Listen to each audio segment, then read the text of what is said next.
Hello everyone, welcome back to Apollo Art Analysis. This episode we're going to be taking a look at a piece by the 3D artist known as Anarky 3D. This episode we're going to be investigating what makes a composition so calm. We're going to talk about the Dream Pool series, and we're also going to talk about the Mosaic tiles reminiscent of Assyria. So let's jump right into it. So whenever you first see this work, we're met with what appears to be a perspective within a single room here.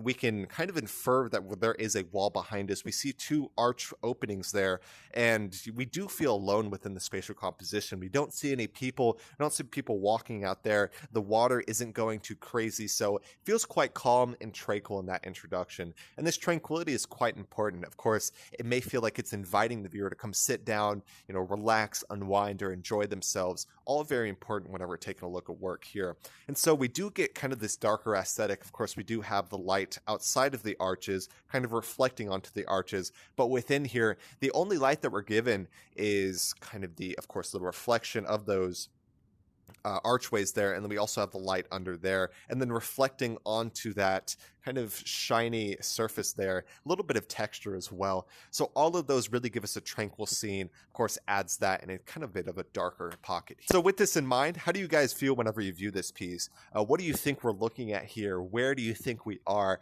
And more importantly, how does it make you feel whenever you look at this work? So with this in mind, there's not too many elements within the spatial composition. Of course, we have that kind of macro form of the architectural room. We do have what appears to be like three floaties kind of in a harmonious line there. We have a single shrub, a bit of natural motifs as well. So all in all, it is a very simple composition. There's not too much going on here. Not a lot of visual energy. You do get a slight bit of visual energy from those tiles there. A little bit of reminiscent of Vaporwave, a little reminiscent of Assyria. We'll talk about that in a second. But yeah, you just see a very simple composition and colors within this work. It's going to be that main white and blue, maybe a little bit of green, maybe a little bit of turquoise influence as well. But those main colors we're looking at here is just this incredible deep blue. Of course, there are varying values throughout that. And then, of course, we have that kind of white, not perfect white. We do see more perfect white there, but that darker composition does create a bit of variance in the values that we're given here. And so with this in mind, I'm also looking at this as kind of an Assyrian blue. It really reminds me of the Ishtar Gate, if you guys know what that is. So I brought that here real quick. Maybe I'll put it here. So what I'm looking at are these blue tiles. It's kind of mosaic, multicolored, varying degrees here. I certainly see some influence. Of course, it's not direct influence, but it does remind me of that. I wanted to point that out to kind of show you guys that blue tile aesthetic and why it's so important, why I'm bringing it up here. I certainly see that. Even some gold within the work at hand. Of course, you do have a slight bit of gold. Not a direct one-to-one influence, but I do see something reminiscent there. And so I think what reminded me the most are these kind of mosaic tiles that really reminded me of that Assyrian blue.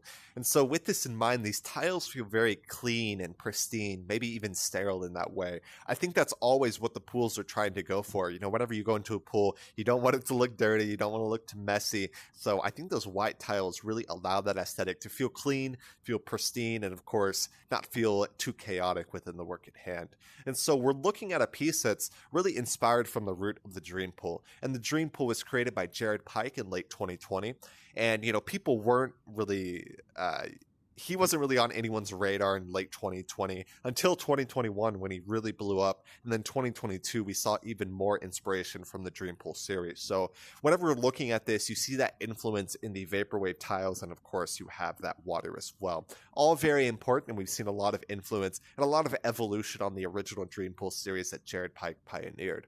And so we're also looking at what I would call a liminal dream core piece. It's not, directly there, but at its most basic, a liminal space is a space of transition, whether it's the kind of walkway around here, whether it is an archway, whether it's even a railing or steps going downward. All of those are technically liminal spaces. And so we see the liminal space then combined with the dream pool or the pool aesthetic or the vapor pool aesthetic, and we certainly see the influence there. And the dream core aesthetic is much more broad. It really does include liminal, vaporwave, so many different things, and normally we get kind of a hazy or a surreal effect. I don't see too much of that here, but liminal, and with the dream pool, we do have to mention the dream core aesthetic, all very important.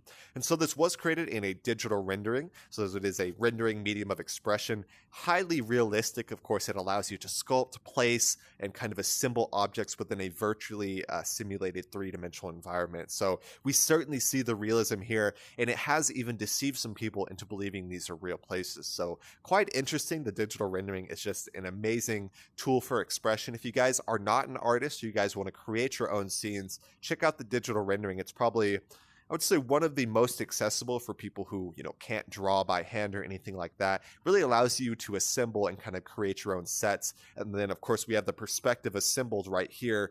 Our perspective isn't over here, but as the artist, you could assemble it almost anywhere, but our perspective is pretty much straight in the middle. So we get a really good view here, and the original artist, Anarky 3D, really does a great job in that digital rendering medium of expression. So hope you guys enjoyed this work. Like I said, it was created by Anarky 3D. If you guys enjoyed what we talked about today, or if you guys enjoyed this work, go check out the original artist. He does a lot of different kind of dream pools of vaporwave aesthetics. So hope you guys enjoyed. Hope you guys learned something. My name is Apollo. This was Apollo Art Analysis, and I'll see y'all on the next episode.